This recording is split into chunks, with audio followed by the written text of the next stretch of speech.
Hello viewers, আসসালামু আলাইকুম। কেমন আছেন সবাই? খুব সহজে আপনাদের মাঝে হাঁসের মাংস রান্নার সুন্দর একটা রেসিপি নিয়ে চলে আসলাম। তো সেটাই আমি আপনাদের সাথে শেয়ার করব। তো দেখেন কেমন করে রান্না করি। আর আমরা বাঙালিরা খুব ভালো করেই জানি যেটার পিছনে খুব কষ্ট আর খাটনি হয়ে থাকে সেগুলো কিন্তু খেতে আর অনেক মজা হয়। তো হাঁসের মাংস রান্না করব আজ। হাঁসের মাংস কিন্তু কেটে দিয়ে পরিষ্কার করতে অনেক কষ্ট, কিন্তু খেতে সেই স্বাদ। তো চলেন দেখাই আপনাদের কিভাবে আমি আজ হাঁসের মাংস রান্না করছি। প্রথমে আমি তেলের ভিতরে পেঁয়াজগুলো একটু ভেজে নিব, তারপরে দারচিনি আর তেজপাতা লবঙ্গ একসাথে দিয়ে নিয়েছি, তারপরে মাংসগুলো পরিষ্কার করে ধুয়ে রেখেছিলাম সেগুলোই তুলে দিয়েছি। এখানে আমি একটা বাটা মশলা ব্যবহার করেছি, একটু ব্লেন্ড করে নিয়েছি। এটা শুকনা মরিচ, এলাচ, জিরা, এলাচ ফল, জিরা আর এখানে সবগুলো দিয়ে একটু ব্লেন্ড করে নিয়েছি। তারপরে আমি ব্লেন্ড করা মশলাগুলো মাংসের ভিতরে দিয়ে সুন্দর করে কষিয়ে নিব। কষানোর সময় এখানে আমি আস্ত রসুনের কোয়া দিয়েছিলাম, আর রসুনের কোয়া এক্সট্রা করে ছুলেও দিয়েছিলাম।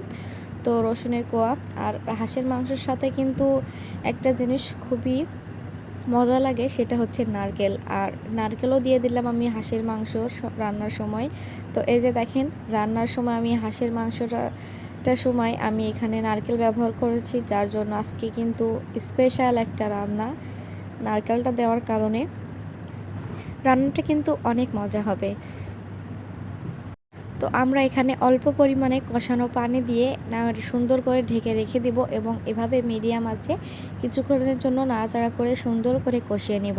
তো এই পর্যায়ে আমি আপনাদের সাথে কিছু কথা বলতে চাই যে ফেসবুক প্ল্যাটফর্মে কাজ করতে আসলে অন্য কারো ভিডিও যদি আপনার সামনে যায় তাহলে কিন্তু একদমই ধাক্কা দিবেন না। কারণ আমি এতদিন ফেসবুক ব্যবহার করে একটা জিনিস খুব ভালো করে বুঝতে পেরেছি, আমি যখন অন্যের ভিডিও দেখি, বেশি বেশি লাইক কমেন্ট শেয়ার করি, তখন কিন্তু আমার ভিডিওতে ঠিক বেশি বেশি লাইক কমেন্ট শেয়ার পড়ে। আর আমি যখন অন্যের ভিডিও দেখতে পারি না, সময় পাই না, তখন কিন্তু আমার প্রত্যেকটা ভিডিওতে ভিউজ কম আসে। এজন্য আমরা ফেসবুকে যারা কাজ করতে আসব তারা অবশ্যই খেয়াল করব যে আমরা ফেসবুকে বেশি বেশি সময় দিব। আর আপনি যত সময় দিতে পারবেন ফেসবুক প্ল্যাটফর্মে, আপনি ঠিক ততটাই সফলতা অর্জন করতে পারবেন।